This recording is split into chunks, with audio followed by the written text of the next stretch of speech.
Tady Martina z Lexicon Labs.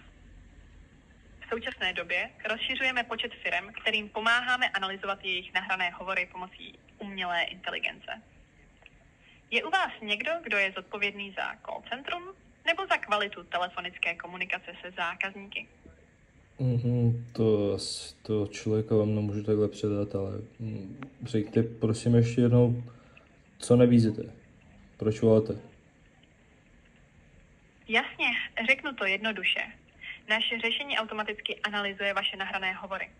Zjistí témata, náladu zákazníků a dodržení scénáře. Všechny výsledky se pak zobrazují v přehledové nástěnce Calls Analysis. Takže vedoucí může rychle vidět, kde se daří a kde je problém, aniž by musel hodiny poslouchat nahrávky.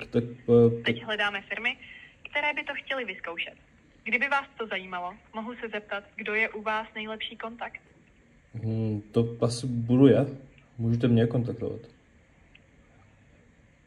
Samozřejmě. Mohu vás poprosit o jméno a funkci, abych věděla, na koho se obracet?